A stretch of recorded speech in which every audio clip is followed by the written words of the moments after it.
Okay, somehow we have made it to NFL Week 12. I don't understand how we've gotten here already, and it's already freaking Thanksgiving. But I don't know how we're working either, by the way. They must be paying us overtime here at the Chunk. And by paying us overtime, I mean you get 0 times 2 is what? It's still 0, right? We got Vinnie finally on a podcast. Vinnie Portell, welcome to the Chunk podcast. And we have Ryan Lynch on the podcast. JJ, unfortunately, couldn't make it this week. He is he might somewhere in New York or New Jersey spending some time with family like we probably should be. But instead, we're here recording a Week 12 podcast. Welcome, boys. Welcome to the podcast. Thank you. To be here. Boom. At the same exact time, just how we rehearsed it. Okay. So we got a few things we want to talk about before we get into the NFL Week 12. Obviously, the preview. This weekend, we are actually recording the Get to Know the Chunkers podcast, so you will hear more. And in pristine quality, I will add, because we're going to be in a legitimate studio. Vinny will be there. Lynch will be there. Nikki, Reggie, JJ from Long Distance. And if we're really, really lucky, we'll get Vince on a podcast as well. So that's going to be going on this weekend. I know you probably have been listening to us not knowing who or what we stand for. But after this weekend, after this Get to Know the Chunkers podcast, it's going to be really fun. And I say that now because I'm going to be a part of it, and I'm the one kind of orchestrating what's happening. But I think you'll know people probably a little more than you'd want to after this weekend. So it's going to be pretty awesome, and it's going to kick off our interview portions of the Chunk podcast, which we haven't really delved into, but we're going to bring on some guests and actually go on some other podcasts and talk to some outsiders and get some outside takes on other things that are all encompassing of sports, entertainment, and gaming. It's going to be a pretty cool endeavor for the Chunk universe and the Chunkers alike, but you will get to know us better, and we'll be having a lot of fun this weekend with that podcast. That being said, stay tuned to @thechunkpod on Twitter, Instagram, and on Facebook. Like, follow, creep, I don't know, lurk, whatever you people do. Just keep doing it. It's awesome. And now we can officially get into the NFL. A Monday Night Football Week 11. I know this is the Week 12 preview podcast, but we would be remiss not to talk about what the hell happened on Monday Night Football in Week 11. Two teams that are on bye weeks in Week 12. We are talking Kansas City Chiefs versus the Los Angeles Rams. That game was unreal. And in the preview last week when JJ and I were talking about it, we said that this, obviously, everybody said this, potential Super Bowl matchup, barring the Saints putting a damper on the Rams making it to Super Bowl. But if we could get this game, imagine if this game was the Super Bowl. It was 54-51, highest scoring Monday Night Football game ever, third highest scoring NFL game of all time. It was one of the most unreal games I've ever seen in my entire life. Lynch, did you seem to catch any of this? Did you guys catch any of this? It was unbelievable. I caught a little bit of it. I thought it was crazy that, the stat came out after the game that the Chiefs are the first team to score 50 and lose. It was just back and forth. I said it with my other friends that I was watching the game with that had this been the Super Bowl, I think everyone would have been extremely satisfied. Oh, yeah. that would be the understatement of the century. Extremely satisfied. I think it would have been the best Super Bowl ever, I think. Other than, there was, I guess the comeback for the Patriots was pretty intense too. But as far as like nonstop action, it was unbelievable. Back and forth. I fell asleep. I dozed off. I'll admit. I dozed off for probably 15 to 20 minutes. I missed like 4 scores. I don't even know what the hell happened. I woke back up and saw the end of the game. Unfortunately, it did end on a turnover, a defensive play of all things. But it was weird to see a game where it was 54-51. You'd think that nobody played defense, but the defenses actually contributed a considerable amount to the scoring. So it was an all-around game, both sides of the ball. Vinny, what did you see from this one? I was really impressed by the Rams. Not only to win, but, they don't have Cooper Kupp. Todd Gurley gets banged up early. They don't really use him like they normally do. So to still win that game and only have a couple weapons, I was really impressed by that, especially Sean McVay. Jesus, the play calling he has is insane. Yeah, he's got some cojones for sure. But yeah, as a Cooper Kupp owner, he unfortunately passed away from me on my fantasy team. Had to drop him to the waiver wire, and nobody picked him up. I'm shocked. We do have a couple tacos in our league. I could have swore somebody would have picked him up seeing that production. But you, as a Todd Gurley owner, had to be to know that a team put up 54 points and not a single Todd Gurley didn't contribute to any of that. How did that make you feel, man?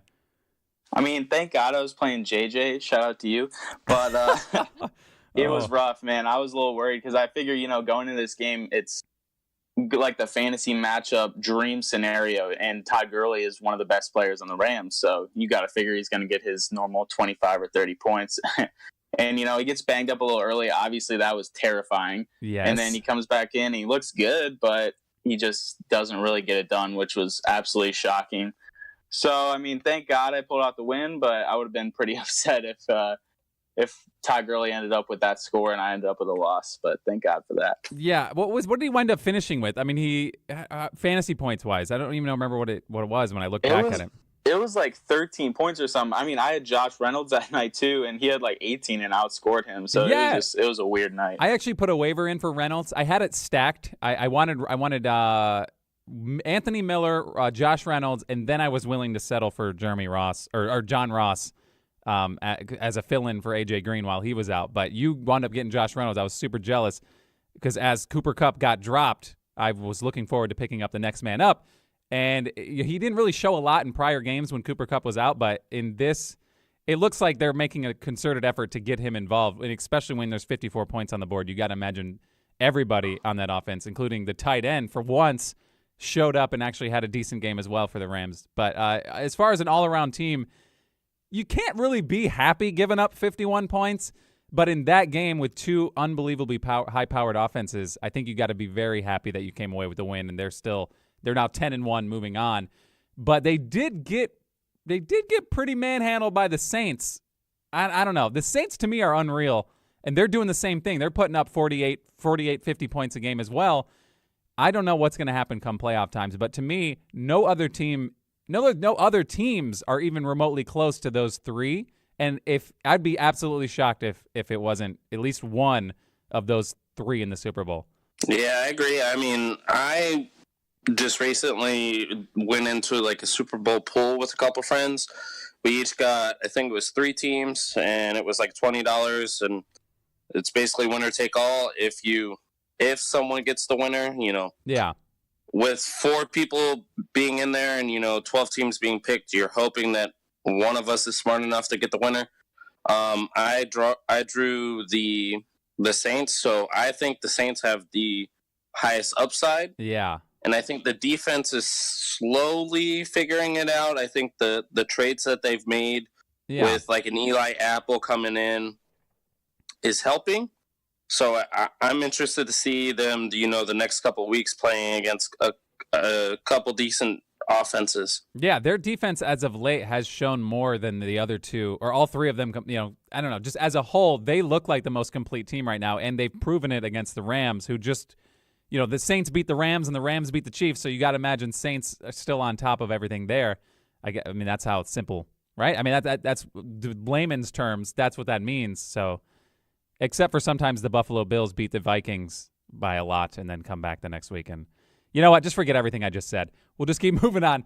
So, yeah, that was one of the most unreal games I've ever seen. And if we can get anything remotely close to that in the Super Bowl, I just want to see either Saints-Rams make it out, and if the Chiefs make it to the Super Bowl, against one of them, we've got to be due for an amazing game. Which I guess now that we hype it up as much as we possibly can, it's probably going to be like a 14-17, basic bitch game. You know what I'm saying? But we can move right on to Week 12 in the NFL. We will not be seeing the Kansas City Chiefs or the Los Angeles Rams this week, and I just so happened to get lucky enough to play Vinny this week, who has Todd Gurley on his bye week. So a crisis averted. I don't have to face Todd Gurley this week. Yeah, lucky you, man. It's definitely going to be like a rough week for me. Probably just going to take this loss and pray I make it into the playoffs. I think you're sitting pretty fine. I mean, I think you'll be okay. There's still one more week, obviously, before the playoffs start. And even if you want to just concede right now, I can go in as the commissioner, and I can just give you the L without even having to try. Save you the humiliation. How generous of you. Yes, I'll just put you down nice and easy, old Yeller style in the back. But no, I am feeling pretty good about myself not having to. It's not like it's something I did, but I just happened to line up that way. I totally didn't change the schedule after the draft. I can tell you that. No, I really didn't. It just worked out this way. But we'll start off. I know there's 3 games on Thanksgiving. If you're listening on Thanksgiving, happy Thanksgiving to you. If you're listening after Thanksgiving, I'm so sorry I didn't get this message to you in time, but it was probably miserable because I didn't. Maybe you're enjoying Black Friday. I don't know, whatever you're doing. But first game on the docket is 12:30, 30 minutes earlier than a Sunday. We're going to get the treat of the Chicago Bears taking on your Detroit Lions. Vinny, what are you looking to see from your Lions in this game? You think they can take it? They can take the win here on Thanksgiving? Well, Trubisky's out, so that's looking great. And, I mean, the Bears played on Sunday night, so that's a quick turnaround. So in a normal game, no, the Lions would have, no shot. We've seen what Khalil Mack and that defense can do to way better offenses than the Lions, especially after they lost Tate. But, yeah, this game is a little different with all those circumstances. So I think they got a pretty good chance. I mean, Carrion's out. Marvin Jones is out. So it better be the Kenny Galladay show or, nothing. But I think they can do it at home without Trubisky, like I said. So if they have a shot, this is going to be the game. Yeah. Speaking of Kenny Galladay, Lynch and I just completed a last second. It was like the trade deadline trade. I gave up Kenny Galladay and Traquan Smith for Joseph Mixon. So I got to imagine Lynch is feeling pretty good about this game, having Kenny Galladay on his team. I would have been just as happy to have him this week as well. I think he's going to go off and at the very least be peppered with targets. I mean, it's not like there's – I can't even really name anybody else. Bruce Ellington is the next best, I guess, on that offense. TJ Jones is the other guy. He's like the Golden Tate type, just like a receiver type. But yeah. I mean, with Marvin Jones out, yeah, you're going to go red zone looks, Kenny Galladay, probably close to 90%. Who else are you going to look at, really? Yeah, for sure. Lynch, what about you, man? Are you feeling pretty good about having Galladay on your team right now, or are you having some seller's remorse or buyer's remorse? I wish I didn't have to give up Mixon to get him, but I do like having Galladay on my team. I do also think that the Bears defense does pretty well, seeing how they just played 2 weeks ago, and the Bears defense, I believe, got 6 or 7 sacks that game. So I think they'll go back to work and, attack that Lions offensive line, especially the fact that the Lions will probably have to draw back and throw 50 times this game rather than hand the ball off to Carrion a little bit. Theo Riddick's going to catch 15 balls this game, just out of nowhere. I don't understand. He hovers around, hangs around just long enough to get his opportunity, usually around this time of the season. So I don't know who has him in our league, but I did go looking for him, and he was not available. I don't even know who their other running back is because Theo Riddick's not going to get the ball 20 times a game. They got LeGarrette Blount. Yeah, they got big boy Blount. Yeah, the smoking blunts in the backfield. I wouldn't be shocked if he plotted in for a touchdown. He's pretty good at plotting around. So, okay, pick-wise, I haven't laid my picks down, but I'm actually going to write this down as we go. If Trubisky's out, Bears versus Lions, but it's not like, I don't know. See, what's the equivalent? Trubisky's out. I don't know who's the next man up there. They're not going to sign Jay Cutler for a game. Who's going to play there? It's Chase Daniel. Ooh, Chase Daniels. I like robbing that. the cradle. Robbing the cradle more so than Sam Bradford has. Nobody's done that more than Sam Bradford. I think, honestly, I think I'm going to take the Bears in this one. No offense, Vinny. Trubisky being out is not good for them, obviously, offensively. But Kerryon Johnson and Marvin Jones being out for the Lions is going to severely hurt and limit their offense. It's going to make it very easy to me for a defense it's already really good. It's just going to make it much easier for them to get the job done. I think the defense may even outscore the Lions on their own. That's my bold prediction for this one. I know Vinny's about to throw up in his mouth right now. But I'm gonna rip my heart out, man. I know. Jeez. Hey, I'm just saying, man. Welcome to the podcast, Vinny. The Lions suck. No. I'm going to pick the Bears for this one. What did you guys wind up picking? Oh, yeah. I'm going Lions all the way. Can't not do that. Come on, man. Okay. That's fair. I went the Bears for the reasons I mentioned. Okay. That's fair. All right. We can move on from that one. The next game, right around dinner time. I don't know. You might be eating. I don't know what time everybody eats at a different time on Thanksgiving. What time do you guys eat on Thanksgiving? Usually it's like 3 for me. Like 3:30, 4 o'clock. Nice sweet spot. 4:30 game just starts. It's a beautiful time. Yeah, right around there, and then you can eat second dinner, come 7:30, 8 o'clock. Yeah, so right around dinner time, you'll be able to be blessed by the Colt McCoy show. It's the Washington Redskins taking on the Dallas Cowboys in Dallas on Thanksgiving. What do you guys hope to see from this one? Vinny, what do you think? I mean, it's kind of unfortunate that we have to see Colt McCoy and like all those receivers out. Really, like Chris Thompson's out too. So really, they just have Jordan Reed.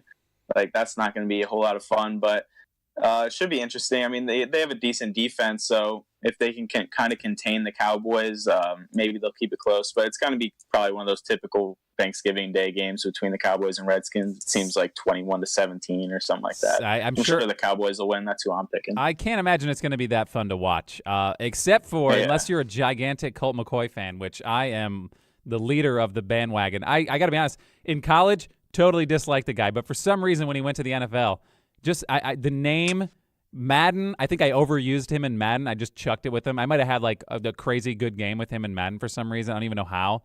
But Colt McCoy, man, he's a folk legend, I think, in my household. So I personally, I do think the Redskins defense, as a fantasy owner of the Redskins defense, I think their defense is totally legit. They score a pretty decent amount of fantasy-wise.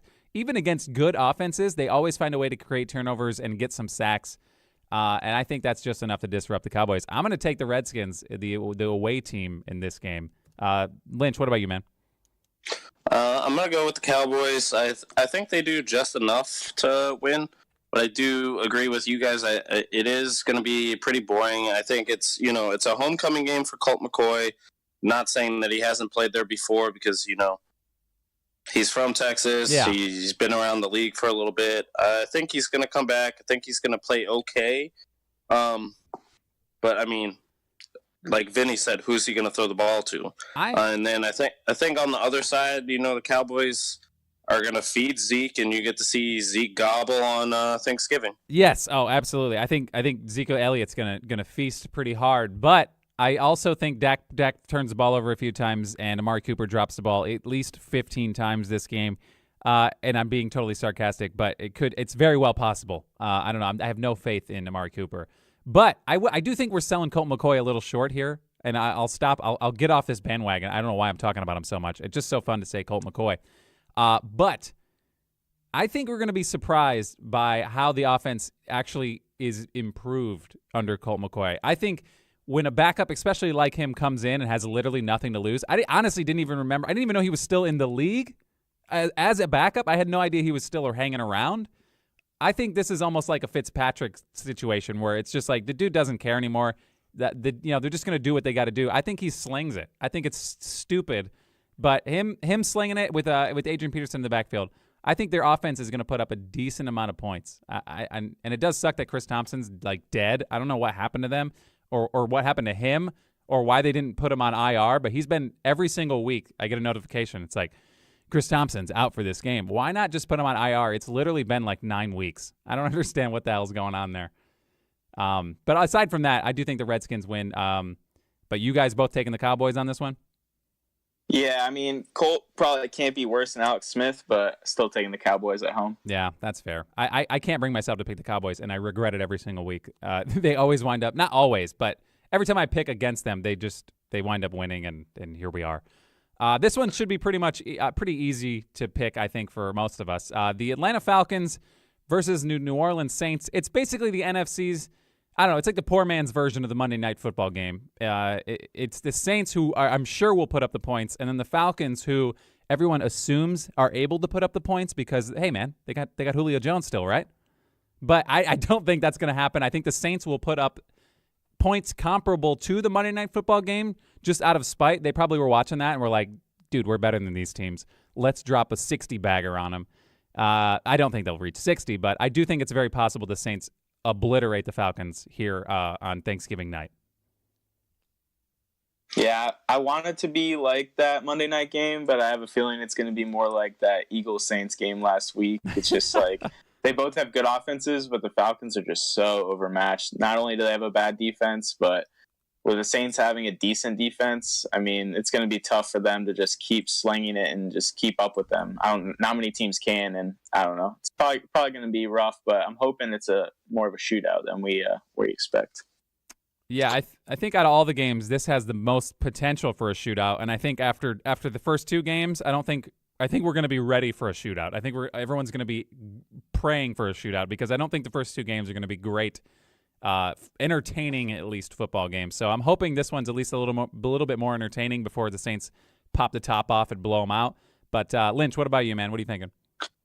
I think the Saints are going to win pretty handily. I do find it interesting, I guess, from a fantasy perspective, that the usage of Tevin Coleman has gone up ever since the bye week. So I do think you'll see a decent week out of Tevin Coleman out of the backfield, whether it's, catching screen passes, catching, design plays where that, he gets the ball on little like angle routes. But I think Julio is going to Julio because we've seen him get into the end zone now. And I don't think, obviously with very many teams in the league, there's not very many people that can hope to slow him down. The only thing that ever slows him down is his own team or the fact that he gets injured. Or the red zone. The red zone is a scary place for him. His own team. Yeah, obviously, yes. I do think Julio Jones is gonna do what he does, obviously, every single week. It doesn't really matter who. He's pretty much matchup proof. I don't think there's anybody that can really stop him. But I guess it's just a matter of Matt Ryan being able to get him the ball is what you're saying. I think it's pretty unanimous. We are all going to pick the Saints here.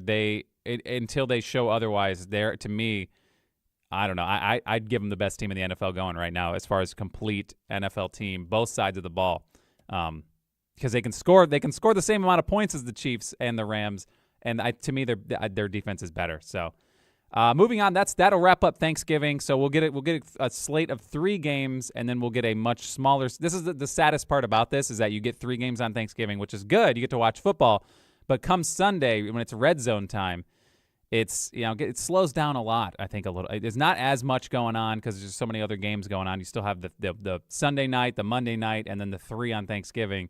So it's a little bit less on Sunday. But to start Sunday off, we're going New York Giants taking on. I don't even know how to explain what's going on in Philadelphia with the Eagles. The way both of these teams have been playing, you expect it out of the Giants because Eli Manning is beyond himself. I think at this point, I think it's definitely done there for him. But the Eagles just won the freaking Super Bowl. What the hell is going on with them? The way I see it, I think the run game is the lack of a run game is really hurting them. Obviously, the running backs got hurt. They've had offensive linemen get hurt. Carson Wentz isn't as much of a threat to run the ball as much as he used to in the way that he used to. So defenses don't have to necessarily be worried about that as much. And maybe Wentz is a little rusty. I don't know. He didn't really look that good last week. He was underthrowing the ball a lot. So who knows what it is, really. Nobody has the answer, but this is definitely not the game we expected. I think, personally, Eagles still pull it out, but I think it's going to be pretty close, probably within 1 score. I don't know. I thought Wentz had a pretty good game last week. It looked like he said he scored 84 points. Oh, no, wait. That's move the decimal. Yeah, move the oh, wait, never mind. It's 0.84. Sorry. That's That's pretty rough. Yeah. I don't know. The Eagles are definitely in a slump, and it's a Super Bowl hangover for them. The question is now, are they even going to make the playoffs? Lynch, what do you think is going to happen in this one? I think this might be a get-right spot for the Eagles, but I think this game has sneaky shootout capability on the weekend. I think it may be, your red zone special on Sunday because, like you said, the red zone kind of gets a little boring when we have these holiday slates. I think the red zone could be filled with OBJ touchdowns, Saquon touchdowns. I would say an Alshon touchdown, but I don't know what Alshon's doing over there. I think it's probably going to be like a Zach Ertz type of day. Yeah, he actually had a pretty down week last week as well. That whole offense, I guess. When your starting quarterback doesn't even put up a single fantasy point, that's pretty rough. So, but you know who's going to be enjoying this game is Blake, who has invested heavily in the New York Giants offense. But he has the 2 best players. Saquon Barkley and Odell Beckham have been absolutely feasting. And he actually isn't out of contention yet, which is shocking to me. As the playoff race is kind of shaken out, it looks like at this point Nick has all but locked up the top seed with a 2-game lead with 2 games left. I don't really see how he's going to drop the ball there. But there is some interesting back and forths between you two and Jimmy as well, all at 7-4, looking for that 2 spot. And I'm hoping all y'all lose so I can jump above you. But speaking of, it's amazing to me how even Reggie, who's sitting at 4-7 right now, granted, it's a long shot for him to make the playoffs. He's going to have to win out handily, get his points up, and then find a way to slide into the back end. But it's not impossible for him to make the playoffs either. But like you said, in this game, Blake needs Saquon Barkley and Odell Beckham to at least put up probably 30 apiece, because that is his entire team. For a dude who's still starting Ryan Fitzpatrick, I don't understand how. He doubled down in the comments too. Remember, there was some trade talk. People were offering him quarterbacks. I bet Vinny would have loved to get rid of. Were you trying to get rid of Luck? I was trying to get rid of anybody. I've had 2 quarterbacks all year. I need, and in this league we start 3 wide receivers and 2 flex. So I mean, I need depth, and Blake's just like, no, I have Fitzmagic, bro. It's like, dude, what are you doing? Yes, he doubled down on Fitzpatrick, who, by the way, at this point, for the Buccaneers, it doesn't really matter who starts the game. Somebody else is finishing it. It's like this thing back and forth. My solution to this problem for the Buccaneers, which I don't even know. Let's actually hold off on this. I'll give it. We're about to get to the Bucs game in a minute. I'll give my solution for them, their keys to victory when we go over them taking on the 49ers. But in this game, I do think the Eagles make right for the New York Giants. I think they take them down. Philadelphia Eagles get the win here. That's what I'm thinking. I agree. Yeah, I agree. Especially in Philadelphia, I think that's the case. So let's move on. Let's go on to the Jacksonville Jaguars, who literally did almost 99% of everything right until up against the Pittsburgh Steelers last week, until it went off the rails in like the last 5 minutes, and they choked. It was like the ultimate choke job for the Jacksonville Jaguars. Vintage Jags. They took the L last week when they had the game dead to rights against the Pittsburgh Steelers. But they do have a little softball here against the Buffalo Bills. In Buffalo, though, I don't know if that changes anything for anyone, but I couldn't even tell you who's starting. Is it Josh Allen or is it Matt Barkley? I don't even know who's starting for the Bills anymore at quarterback. I honestly have no idea. I could look it up right now, but I mean, either way, it's pretty ugly. Yeah. Matt Barkley is, a shell of what it was expected of him coming out of USC. But, I mean, that defense is going to be what, is going to have to keep them in the game. And then, honestly, going up against Bortles, who knows, they might catch 3 pick sixes because Bortles seems to, love throwing to the other team rather than his own team. Yeah, that's fair. I think we don't have to spend too much time on this game, though. I'm picking the Jaguars. They are a really competent football team. It's just sometimes they don't put it all together, and more times than not, I should say. But against a team like the Bills, I can't imagine them squandering this after the loss they took last week. So I'm picking the Jaguars in this one. What about you guys? Yeah, I'm picking the Jags as well. I just looked it up. It looks like Josh Allen's going to start. So, I mean, I guess they got a shot. But, this is one of the more awful games of the week to watch, probably. A lot of running, probably in the snow. So, yeah, I think Jags probably sneak out like a 12-9 terrible game or something like that. That's awful, yeah. I'm actually going to pick an upset here, and I think I'm going to go with the Bills. Ooh. Because I disrespect Blake Bortles that much, and I think I heard it, I believe, yesterday on the radio, and they basically said if they're not going to allow Bortles to throw, they might as well replace him this year.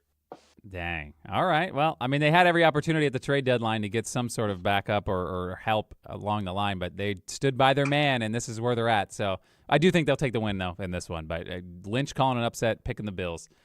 Seattle Seahawks taking on the Carolina Panthers. I do think this is going to be a pretty decent game, at least down to the end. I think these two teams are pretty evenly matched. Russell Wilson taking on Cam Newton. I'm going to take – it's in Carolina. I'm going to take the Panthers on this one. I think they have the edge. Like DJ Moore is coming on pretty strong. That is DJ Moore, right? I feel like DJ Moore is on both of these teams. Is there a DJ Moore on both of these teams, or is it David Moore?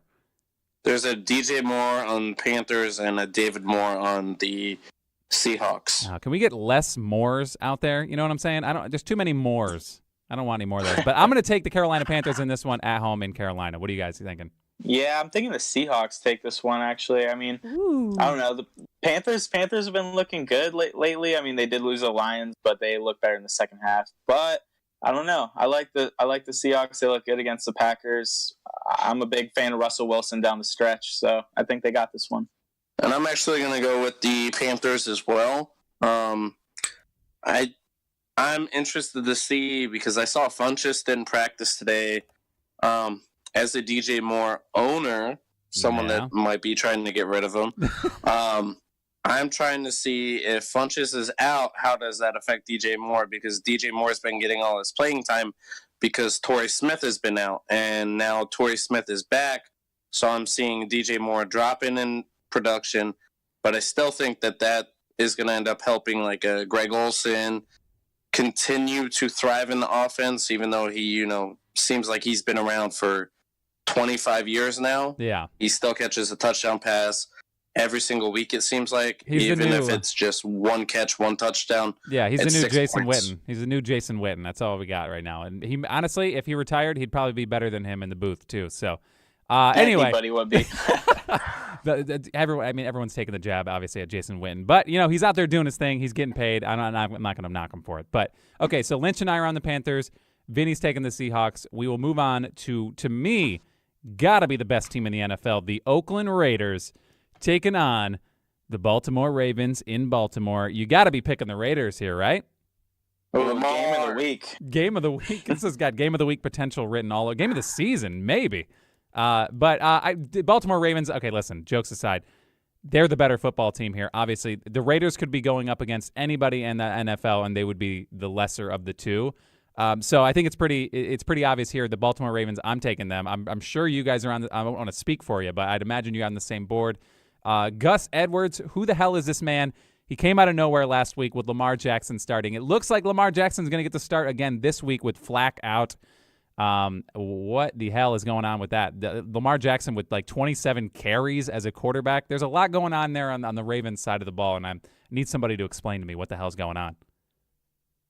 Lamar Jackson is going to score 20 fantasy points this week. That is a bold prediction. Okay. I do believe that's going to be a lot of stuff on the ground, though. So if you own any pass catchers, I would stay far, far away from them. But I think Lamar Jackson is going to, get around that 20 carry mark. I didn't watch any of the game last week. I have no idea why he ran that much, but I could see it, being a very similar game plan, and the Raiders are not very good, even though they won last week. I want to say it had something to do with the conditioning of all season when Lamar Jackson came in to do these like gadget plays. The dude like hardly ever threw the ball in the first place, so he's just conditioned to, okay, ball's in my hand, I'll see you guys later, and he just takes off running. Like that's just in his mind now. It did kind of seem like he was afraid to throw the ball, and I also didn't really seem like anybody wanted him to throw the ball, which is weird because he's a pretty talented quarterback in college. I don't know why they're so afraid, or he's so afraid. It's like the Markelle Fultz yips. Maybe it's not that bad, but it did kind of seem like he was averse to throwing. Like he just didn't want anything to do with it. Vinny, what did you see?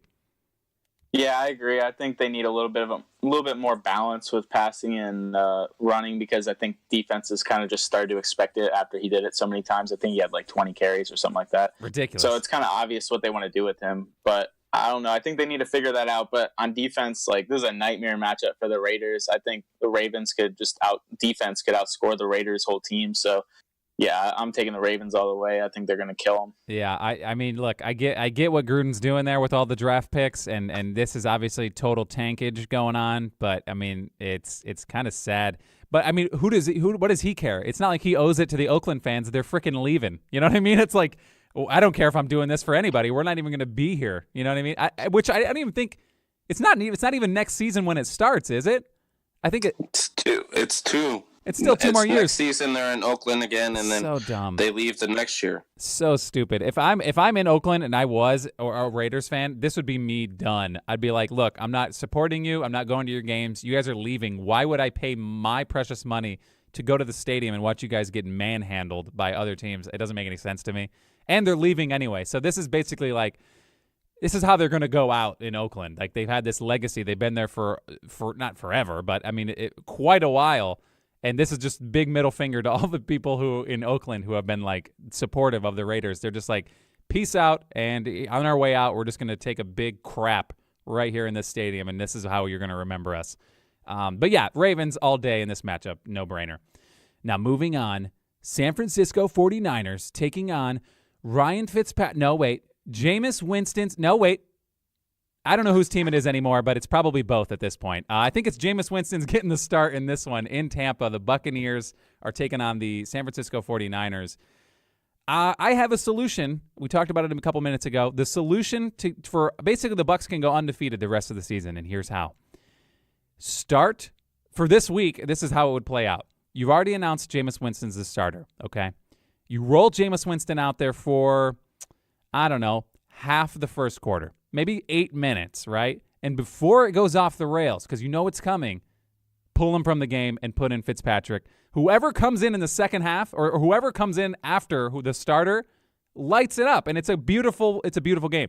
That's how you do it, back and forth. So they do it in this one. Start Winston, pull him in the first quarter, throw in Fitzpatrick, announce him as the starter for next week, do the same thing to him. Pull him in the first quarter, bring in Winston. You got yourself an elite quarterback winning every game the rest of the season. What do you guys think? I hate the idea as a Bucs fan, but it makes sense. But I honestly don't know. I think I tweeted it out last week. If they weren't just going to start Jameis the rest of the season, they might as well release him. So I'm glad that from that standpoint he's getting the start, but I just want them to have a quarterback next year, and I don't see a quarterback that I want them to draft in the first round. Yeah, I wonder what Josh Freeman's up to, man. Oh, legend. I think he might still be playing in that semi-pro league. The last time I heard him, he was on the New York team, and he threw 5 touchdowns and 7 interceptions. Sign him up. Was that arena football, or is that still a thing? I don't even know. I could imagine him, banging around over there. But okay, so I guess just keep it real here. What are we doing? It's the San Francisco 49ers in Tampa Bay with the Tampa Bay Buccaneers. Who you guys picking? Because I'll say my pick right out the gate. I think the 49ers are going to win this game. I think their defense is better. I honestly really like Nick Mullins. I think the dude's legit. I think he can sling it. I don't even know where he came from. I couldn't give you anything else other than his name. I don't even know his jersey number at this point. But I've seen enough from him they can move the ball. And as long as Greg Kittle's on the field, Greg Kittle's a legend. I'm picking the Niners. George, Greg, Jesus. All right, listen, he's been on my fantasy. Greg, we're that close. We're that close. So, he calls me up on the weekends. I call him Greg. So, yeah, I got San Fran as well. I mean, I just have faith in Kyle Shanahan and no faith in the Bucs. Really, that's my only analysis there. And I mean, their quarterback situation is just like a mess. Although I see the over/under for this is 54.5, so I guess Vegas is expecting a little bit of a shootout here. So that's kind of interesting. But yeah, I think San Fran pulls away. Tampa's just absolute dumpster fire right now. Hey man, I'm picking the Bucs, mainly because I'm a Bucs fan, and I think their offense is good enough. I think now that Jameis is starting, I think Cam Brate becomes a little bit more viable for fantasy because OJ is on IR. So Jameis always seems to throw to 4 people, and he neglects to throw the ball to Deshaun Jackson and OJ Howard a lot. Yeah. So he likes throwing the ball to Chris Godwin, Mike Evans, Adam Humphries, and Cam Brate. Okay. So, I mean, look, so obviously as a Buck fan, I respect it. I appreciate you. This game, to me, it could go either way, obviously. But if you're going to make me pick, I'm picking the 49ers. And if I was a fan of either of these teams, I would pick them, no brainer. And it is in Tampa Bay, so there is a legit shot, little home field advantage that, I think it's a legit possibility the Bucs win. Not that it's going to cure any of the craziness that's happening. I mean, unless Winston can make it through the entire game without the turnover, but I don't think that's possible. He's pretty good at throwing those. Impossible. Yeah, exactly. I think it's been every single game he started in the past year or two. I don't even know that he's got at least one turnover. But either way, I think the 49ers win. Vinny thinks the 49ers win, and Lynch taking the Bucs. I respect it. Moving on. Nick Mullins broke Brett Favre's records at Southern Miss. It's because he's a legend, dude. I'm telling you. He's so good. But I did not know that, though. But thank you for the tidbit. Now I know one little fact about Nick Mullins, and I'll keep that with me to the grave. Moving on, Cleveland Browns taking on the Cincinnati Bengals. The Bengals with A.J. Green, there's a whole thing going on. Apparently, they're saying they're going to roll him out there this weekend. In my head, I'm sure it's a decoy roll. But as a fantasy owner, I'm overly optimistic, and I'm going to roll him out and expect 1,000 points from him. Even though I'm sure by the end of the L. Yeah, I'm sure by the end of the day, I'm gonna probably get like a donut from him, a freaking goose egg. But in this game, I'm gonna take the Bengals. I do think they're the better team, but the way the Browns are playing last week, they look pretty good.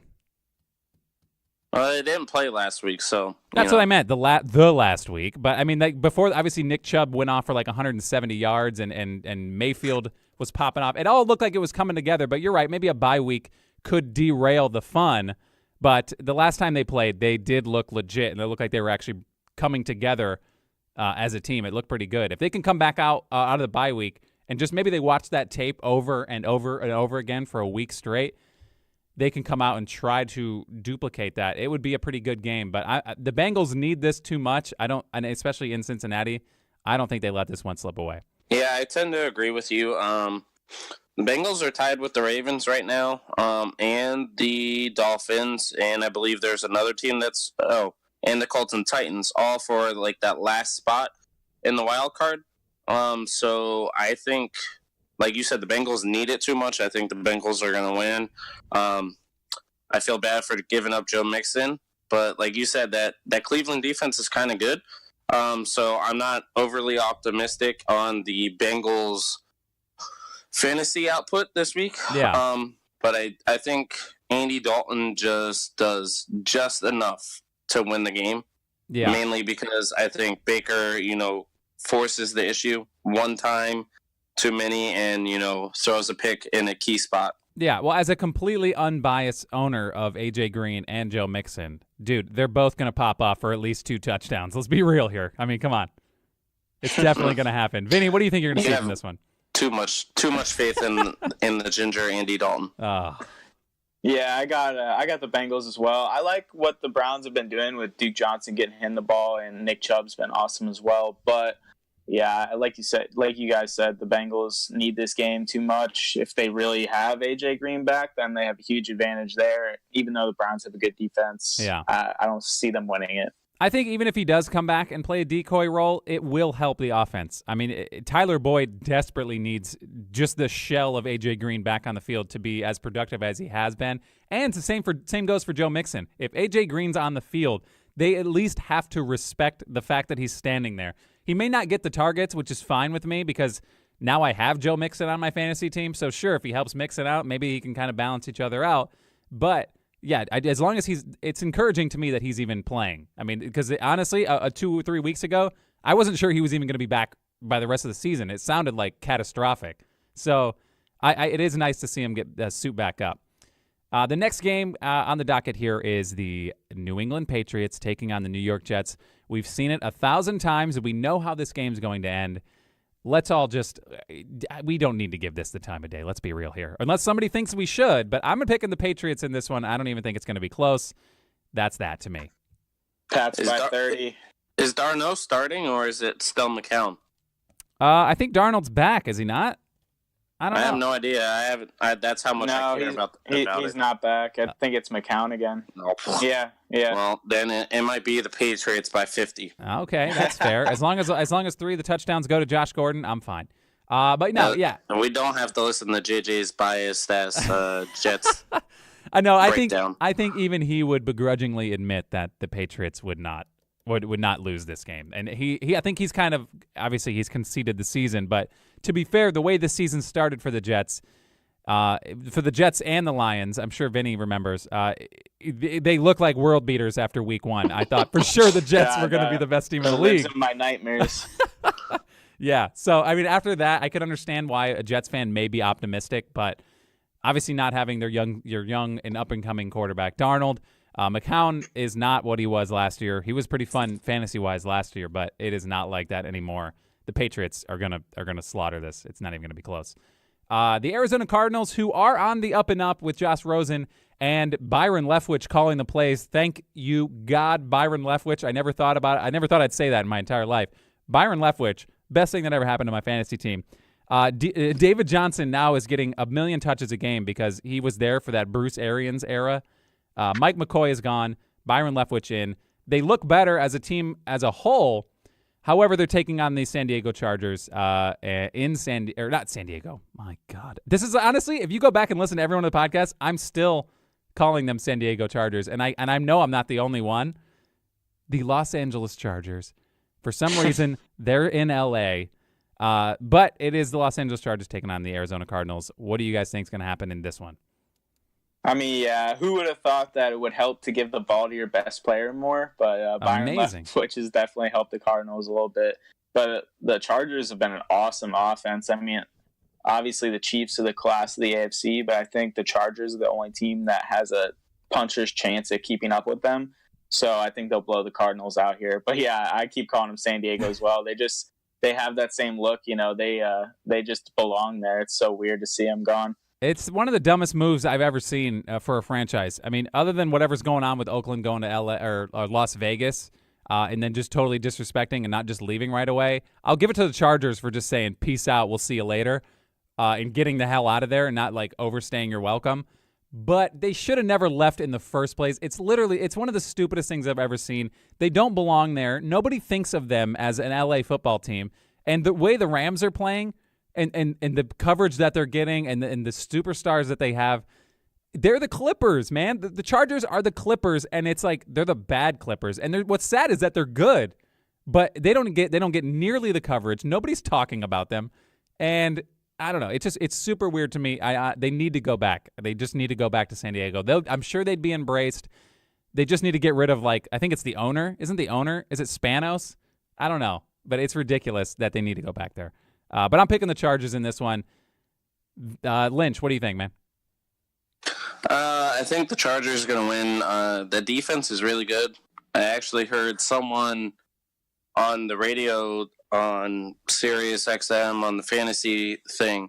They said that they think the Chargers are the most complete team in football. Ooh. And that was saying it over, you know, both the Chiefs and the Rams, and then also over the Saints too. They said, you know, getting Bosa back is big. So I'm interested to see how Bosa plays this week, you know, coming back and not being as limited as last week. And, you know, trying to see how good Melvin Gordon really is if they finally get to allow him to play a full game. That is an extremely hot take, and that's the sound of somebody desperate for attention. Let's be real here. I mean, the Chargers they're not on the same tier as those three teams. They're a really good football team, and they are complete in all facets, but not to the degree of those other teams. I don't even think it's close. They could surprise you, like Vinny said. There's a chance that they could shock the world, but I don't think they can do it twice. I think if they do knock off the Chiefs somehow, if they somehow made it to the Super Bowl, it wouldn't even be close. I don't know. Whoever comes out of the NFC, I don't even think it would even be it wouldn't be a good football game to me. But I think we're all picking the Chargers here. The Cardinals are on the up and up. They're headed in the right direction, but they're still a pretty bad football team all around. Moving on, the Pittsburgh Steelers coming off that ridiculous win they had last week against the Jaguars when all hope seemed to be lost. Big Ben, I think, going into like the third quarter had like negative fantasy points and wound up finishing with like 20-something, 25 or 30 almost. Taking on the Denver Broncos, who, I mean, they got some pretty decent studs on offense. This Phillip Lindsay dude looks ridiculous. He's super tiny, and the dude is a baller. However, I don't think anyone's going to pick the Broncos here. Let's be real. I mean, the Steelers are on a mission without Le'Veon Bell. They've been without him all season, obviously, but they're still an amazing football team. And then totally on offense, they have Juju, they got Antonio Brown, James Conner is doing what Le'Veon Bell did last year, maybe even better. But I don't know. No, you don't think so? Obviously, he had a bad game last week, but his numbers are insane. And it may be the fact that they were just like force-feeding the ball just to say F you to Le'Veon.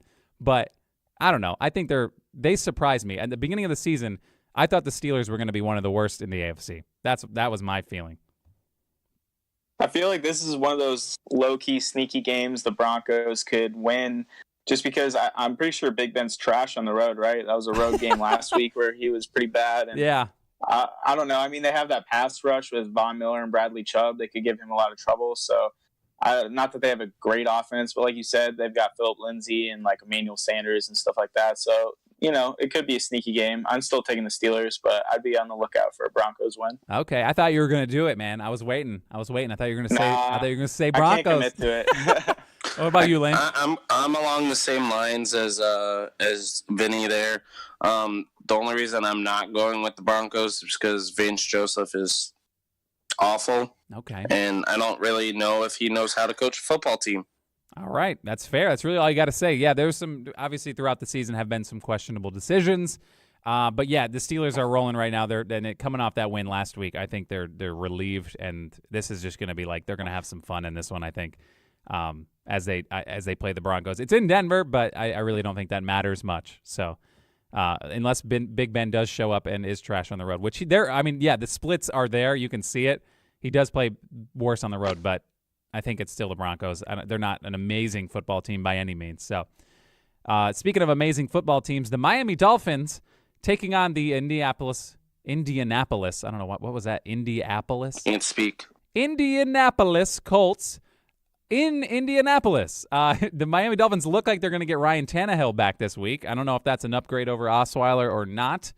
But the way the Colts have been playing, Andrew Luck has been red hot. Vinny, of all people, knows that firsthand after getting burned last week by Carson Wentz over Andrew Luck. What do you look to see from this one, Vinny? I've been really impressed by the Colts offense. Frank Reich had really proved himself last year in Philadelphia, and he's doing it again in Indianapolis. Outside of Luck and Hilton, they don't really have like crazy good weapons, and they've been putting up like 30 points every game, it seems like. So I'm looking for that to continue this week. Obviously, I'm not sitting Andrew Luck on my fantasy bench anymore, so he's starting for me, and I'm going to look for him to throw probably like 3 touchdowns this week, and they're going to roll to an easy win, I think. Hasn't he thrown 3 touchdowns in like 7 straight or something like that, or 8 straight? I don't even know what the number was, but it's been something crazy like that. He's got like a 15-to-1 touchdown to pick ratio over the past like 2 months or something like that. He's been on fire. Yeah, he's crushing it. And you know what? T.Y. Hilton blew up last week finally, and I've had him on my team for a little while. I wound up getting him, and he's thrown up a couple duds. He was out for a little bit. I'm glad to have him, but I'll be honest with you. Trade deadline, I was looking to move him, and I don't know why. Looking at the rest of the season schedule, even though he did what he did against a really good Titans team, the rest of the season schedule does kind of scare me a little bit. I mean, he faces a lot of good corners, and if the last game it did relieve me a little bit of some of the worries. But moving forward, I was more than willing to trade T.Y. Hilton, I'll be honest with you. Not necessarily to Reggie, who was trying to gouge me for Hilton and Green for Tyreek Hill on a bye week. But I am excited moving forward to see how this offense goes. They're hitting on all cylinders. Marlon Mack, I don't know. He had those two really good games before the bye week, and then he came back out of it, and it looks like they're just more than willing to use all – like they have 3 running backs. Like Wilkins had a pretty good game last week. He had a pretty good touchdown. Hines is still getting some reps, and it is kind of a crowded backfield if you're the Marlon Mack owner, Nick. Nick at the top. I kind of hope all of his people get into running backs by committees. But anyway, I think the Colts wind up winning this game. The Miami Dolphins, especially with Tannehill, I don't think that makes them better. I don't know what it is about Osweiler. Looked pretty decent while he was playing, but I don't think Tannehill makes them better. I'm picking the Colts for sure. What about you, Lynch? I'm going to pick the Colts as well. I just don't really know how good the Dolphins are, and I feel like all their receivers are banged up. Saw that they lost Jakeem Grant for the year, and he kind of stepped into that Albert Wilson role. I was waiting for them to bring back Brandon Marshall instead of the Saints, just because they need someone to throw the ball to. And Frank Gore just keeps chugging along, too, so I don't know how long he's going to last. He's going to be in the NFL when my kids are watching NFL, and I don't even have kids. I'm just saying, he'll still be plodding around somehow like bionic Frank Gore. I'm excited to see it. But, yeah, it is interesting to see him do that. And for people who drafted Kenyon Drake, they're wondering what the hell's going on. Please, Frank Gore, go away, you old man. You're ruining all my reps. But isn't Kenyon Drake hurt? He might even be hurt, I think, for this game. I don't even know what's going on with that. But I don't know. To be honest, I'm not really following a lot of the Dolphins' inner workings at this point because, A, I don't have any investments in the offense, and B, I don't want any investments in that offense. But moving on, I think we're all pretty much unanimous on the Colts here. Moving on to Sunday Night Football, Green Bay Packers taking on the Minnesota Vikings. I'm going to have to stay up late again and watch another late Packers game, which I'm not mad about, but if it ends like the last one did, I'm going to be upset. But they're taking on the Minnesota Vikings in Minnesota. The Packers fan inside of me knows it was a must-have win last week when we lost. Right now, it's like, to even have a shot, you need to win. You just have to get the win here. There's a no-brainer. You can't lose this if the season's over. But it's either I want us to win or I want us to lose by 50. You know what I mean? At this point, I need somebody to smack whoever's in charge over there. There's not like a normal franchise ownership structure with the Green Bay Packers. And it does two things. In one way, it's fantastic because it just kind of like everyone's accountable for themselves, and even the fans are even like have a little accountability involved. However, when it comes for somebody to make a decision, when it comes time for a decision needs to be made, like firing Mike McCarthy, for example, it just they drag their feet. The decision is not made, and you know what? It won't happen probably until the offseason, and by then the season's already over. It's just we're wasting Aaron Rodgers. You know what? I could do this all day. I'm just going to stop. I want the Packers to win. I hope the Packers win. I wouldn't be shocked if we lose. Somebody take the microphone away from me. What's going to happen in this one? Yeah, I feel all those same sentiments, except I'm a Lions fan, so it kind of makes me happy at the same time. But last week my philosophy was, you don't bet on Aaron Rodgers in a must-win situation, and they lost. So it wasn't on him. He looks great. Aaron Jones looks great. Devontae Adams obviously looks as good as he always has, but beyond that, their team is just not good. I mean, they have a great offense when those pieces are clicking, but their defense is like average at best. And we've seen that it just lets Aaron Rodgers down time and time again. So I'm going to go Vikings here just because I think their defense is really formidable. And it hasn't played that way in some games, but I think it will Sunday night. And hopefully Dalvin Cook gets me more than 0.5 fantasy points. So I'm going to roll with Minnesota. Okay. What about you, Lynch? I'm actually going to go with the Packers, so it might make you a little bit happy. I think the Packers going to surprise a couple people.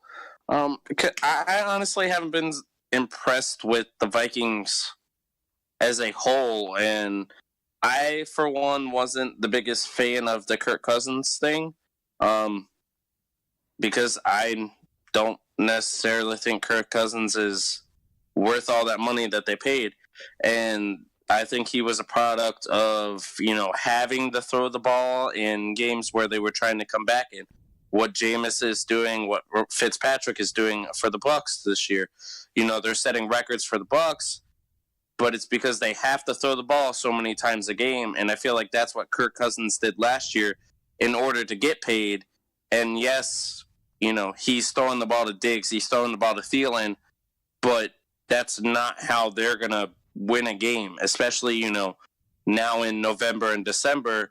They have to run the ball when they have two pretty good running backs. Latavius Murray is adequate, and, he gets the job done, and they have, an explosive running back in Dalvin Cook. They just need to use him. Yeah, no, I agree with that. I think you're right. I mean, well, I don't know about so much the Kirk Cousins thing. I do think Kirk Cousins is a good quarterback. I don't think he's worth being the amount of money he got paid is ridiculous to anybody. I don't know. That mixed with the Garoppolo thing. Garoppolo didn't even do as much, but he got a buttload of money.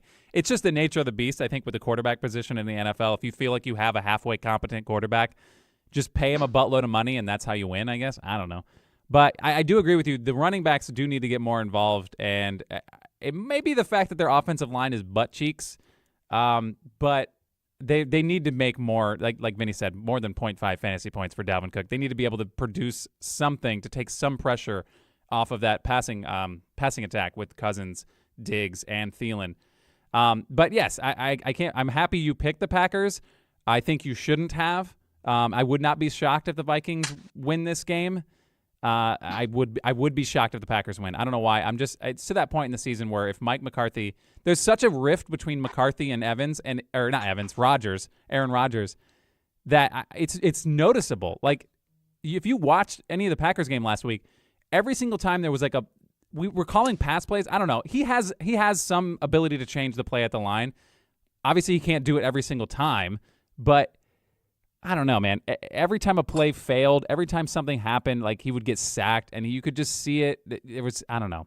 It does fall on Aaron Rodgers. I do think some of the blame falls on Aaron Rodgers, but there's definitely a rift where he's just like, F this. Like, I'm done with Mike McCarthy. I don't want to be there anymore. You can see it on his face, and if that's not the case, then, I mean, I'm just spreading propaganda. But I genuinely feel like there's a rift there, and that needs to be fixed ASAP. I hear Bruce. By the way, they're 0-5 on the road this year, so who's that? There's always that. The Packers. Oh, perfect. There you go. I'm so excited to watch this game this weekend. I hear Bruce Arians is looking for a job. I honestly wouldn't be mad. Okay, so if McCarthy wants to get the hell out of here, well, I'd bring in a Bruce Arians. I'd be happy with that. Anyway, moving on to one of the worst Monday Night Football games I think I've seen in recent memory. Even though I don't know why, every time I see the Titans, I say it's the worst game, but they're still a pretty good football team. They're just not fun to watch. I don't know how they're in these games. I don't know how they win some of these games. But it is the Tennessee Titans taking on the Houston Texans on Monday Night Football. Give the Titans some more primetime games. I love it. But I'm going to take the Houston Texans in this one. They're freaking hot fire right now. They look amazing out there. And I don't really see how that's going to change on Monday night. Yeah, I guess I just read this thing where Marcus Mariota said he doesn't have full feeling in his arm from the nerves. So wonderful. Yeah, if he doesn't play, then they're in real trouble. Like you said, the Titans are super boring to watch. Like, just little dump offs to Deion Lewis and 3-yard runs with Derrick Henry. Like, whew, that's rough, especially after watching offenses like on Monday night. Yeah. So yeah, I think the Texans are going to just absolutely destroy them. I think 3-yard gain was a generous give to Derrick Henry. Every time I see him get the ball, he falls forward for maybe 1 or 2. Like, he's literally always falling. I've never seen him get ahead of steam this season. Anyway, Lynch, what do you think's going on with this one? You think the Titans might pull it out, or are you on board with the Texans? I think the Texans win. And as a Deion Lewis owner, I have no idea what in the world they are doing. Going into this year, I expected Deion Lewis to, play that kind of role he played in New England, where he caught some passes out of the backfield every now and then, and every now and then he would get, 5-6 rushes here and there, and get 30 yards on them, get 5-6 yards a carry, but they're giving him the ball like 15 times a game, and I'm waiting for him to just break. And, that could happen with a J.J. Watt tackle. J.J. Watt could just break him. Yeah, well, he's luckily for you, he's no Chris Thompson. He's not made of glass. And I guess that must have transferred from Jordan Reed to Chris Thompson this year, that disease. So I wonder who's going to get it next year. I don't know, for the Redskins at least. Anyway, yeah, the Texans, I think, are going to run away with this one. I think it's not. Compared to last week's Monday Night Football, oh my gosh. The ratings for Monday Night Football, they're probably upset that this is the next game following that, because everyone last week was like sky high at peak Monday Night Football, and they're going to come back to this one, and you're going to see the Titans put together whatever it is they do on the football field. It's nothing near what it was last week, and it's just going to be pretty embarrassing for the NFL. But picking the Texans there, and that will wrap up Week 12 in the NFL. Hopefully, we're all right. Somehow we're all right. So every game would have to be a tie, and we would always be right. But it was fun to wrap this up. I think that some of the matchups this week are going to be pretty close, but it does seem to be a few turds in here. Thanksgiving's going to be fun. I'm excited to get to see some family. I hope we all take some time and just relax and enjoy that day, which, whether it's already happened or not, I don't know when you guys are listening to this, but we appreciate you guys for listening. Thank you so much. And be on the lookout for the Get to Know the Chunkers podcast, which is coming out this weekend, which is the weekend after Thanksgiving, depending on when you're listening to this. So that's going to be a pretty fun little project. Keep an eye out on our Facebook, website, Instagram, Twitter, all at The Chunk Pod or thechunkpod.com. Vinny, Lynch, thank you guys so much for hopping on here, and we'll see you guys this weekend for the Get to Know the Chunkers podcast. Can't wait to see you, boys. See ya. See you there. See ya.